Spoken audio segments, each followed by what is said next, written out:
of March with the Black History Celebration. Is it not just February? If you know your history, no matter what it is worth celebrating, it's worth examining so that you move forward regardless to what day it is. And on this day, we want to continue and end the series on one church, why the Black church. And we have gone into many different components.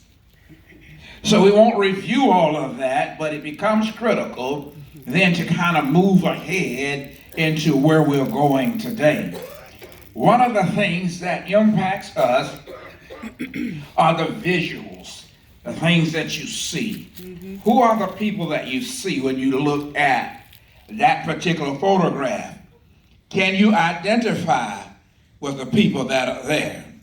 Can you identify with prayer?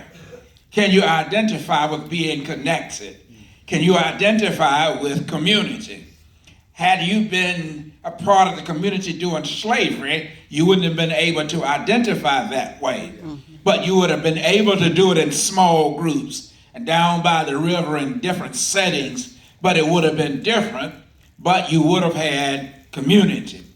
In Grenada, there is this, down in the depths of the Caribbean, is a memorial garden. It's a sculptural garden to those who gave their lives in the slave trade. When you look at that man sitting there and knowing that somebody put that sculpture under there is because they have something in their mind that they could identify with. Years ago, I had it in my head that I would love to be able to take Buffalo Soldier by Bob Marley and be able to actually do a video. And a part of that video would have been the slaves walking across the ocean, under the ocean, behind that particular video. And also having them up in the sky over the video, but it would have been powerful. But I didn't even know that this even existed. So John Legend's song that came out a couple of years ago that it won't come to my head, the title, I revisited that and I had some of the same thoughts, but I was so delighted that there's somebody who has already done significant work, and I feel like I'm in communion and community with those who want to memorialize the stress and the pain and the suffering of what slavery has done.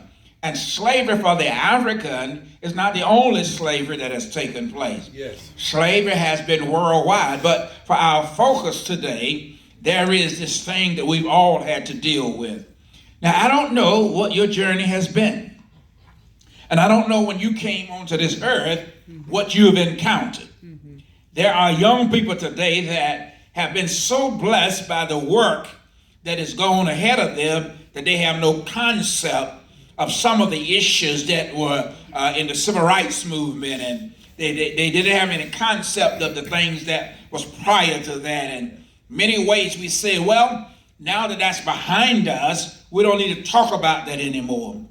But yet, I contend that it's in front of us, not behind us. And so the human condition, the societal condition, always requires a diligence to make sure that at all times we are aware of the circumstances that are around us and also the circumstances we are creating. Some of my first memories in growing up in Leesburg, Florida, about dealing with racial issues was going to church on my way to St. Paul AME. And me and my family, and I've shared this story with you before, but there was this little girl. She looks like perhaps she was about 2 years old. She could barely walk. But she was on the sidewalk. We were on the sidewalk, and there was this house on the right, and she was there with what appeared to be her parents. And she was coming down the little sidewalk leading up to the public sidewalk, and she said, "Nig, Nig, Nig." And my mama said, keep walking. Later on, I understood why she said it wasn't out of fear. You didn't want to cross my mama. It didn't make any difference who you were. So that little child don't know her mom was getting ready to get in trouble. They couldn't get out of it. The sister girl did not play that game. So then, though, it was one of the things that never leaves my mind about Leesburg, Florida, but it did not define Leesburg. Leesburg was where I learned how to live in community, how to share what you have with other people. So in a small town, we were able to deal with issues and everybody treated you like you were a small town. I know you. And you couldn't get away with too much of anything. Right. There was an expectation of certain behaviors. And then you began to realize that one day when I looked up during the summer, and some of the guys who had gone away came home wearing an afro.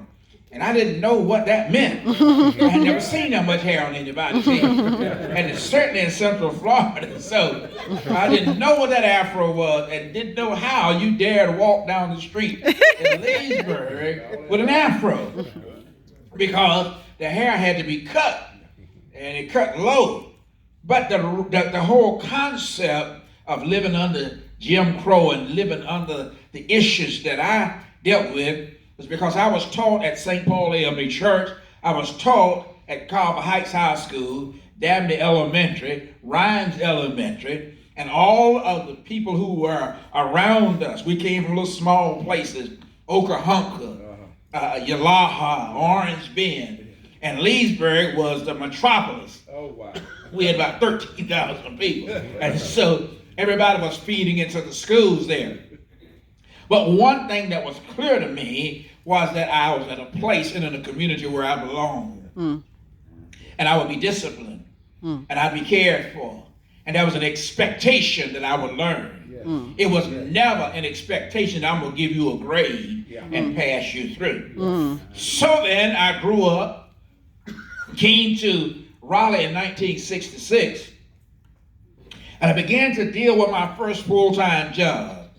And some of the things that were so blatant racism, it just kind of blew me away. Now, I knew the racism and where the lines were in Leesburg. Right.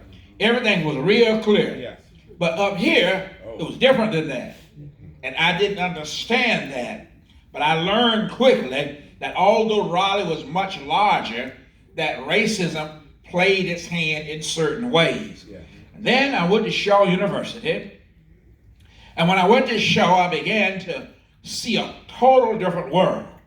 I began to learn African history and look back and learn about Mansa Musa and the great kings and Sonny Ali and Kendi Suriate Kente and Shaka Zulu, people I never heard of. But looking at the Queen of Sheba, and all of the great Africans who shaped life, and finding out that Egypt was in fact an African country. Yes. Yes. And although today there is an effort to make sure that Egypt is not identified with Africa, because the pyramids are so sophisticated. Yes.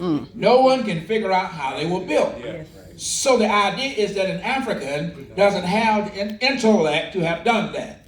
So everything is done to try to move Egypt off the continent. But the great universities of Timbuktu and other universities that are found right on the African continent is powerful for those who learn what all of that means. So then, I come to the Church of Christ. I started off at Brooks Avenue Church of Christ. At that time, it was about 700 members and predominantly a white congregation. A white guy who I knew back in the day had come looking for me and found me, and we ended up being baptized in 79 over at Brooks Avenue. And at first glance, it scared me because I was not used to being in a relationship with whites. I didn't know how to take that. I didn't know how to deal with all of that. And I certainly didn't want to deal with white women. I was raised to be fearful of white women because once they made an accusation against you, you could get killed. Yes, sir. And where I came from, that was real. Yes, sir. So you don't mess with them, you don't joke with them, you don't flirt with them, you don't do any of that. And as a result of that, I come into a congregation that is teaching Jesus, a congregation where people are friendly, they're nice, and they're very warm. But when you stay in a place long enough, you begin to see things a little different. Yes. And the first time you are working like I am in the mall and you see somebody that you just hugged that Sunday that does not identify you, oh, that's you. It's painful. Oh, it's painful. Yeah. But then when it occurs the next time and the next time and the next time, you begin to see, well, we got some human beings here that still need to be transformed. Yeah. So then, the question becomes, in celebrating any observance of black history, what is your history? How do you see you and yourself, your sons and daughters, and your past, and how do you see yourself moving ahead? Because how you see yourself is shaped by forces greater than you. Yes. And those forces have to be examined. You have to look at why you believe what you believe. There may be many, not many, but those who are present today that don't believe white supremacy ever existed. That's one of the downsides of reading Facebook when you read that stuff and then learning that you have friends who believe that it existed but it's totally gone now. And all of the issues that we have are just black people just don't want to work. And when you hear that and you see that, you recognize that there is truth on a small group of people. But systematically and everywhere across this country, there are issues that still need to be addressed. Yeah. Now, there are middle and upper class and rich African Americans, people who do quite well. And there's always been people who've done well. But the system has not always allowed that. So in Wilmington and in Tulsa and in Florida and in all of the places where there were the black Wall Streets, where the blacks had done great things and they became wealthy, the riots came and they destroyed and killed people by the hundreds. Every place there was a powerful, successful gathering of black businessmen and having these powerful places, every one of them were destroyed. Yes. And so it is important to recognize that much of what is being achieved today is totally different because you don't have black pockets of power that you can go after. But you can go after them other ways. Amen. And some of us don't understand, even today, the current things that are taking place that's going to impact your capacity to move forward. There are trillions of dollars worth of debt in going to college, and yet the people who are disproportionately impacted by that are people of color. Yes. And if you continuously not allow people of color to be able to get into education, what are you going to have left? It's happening before you every day.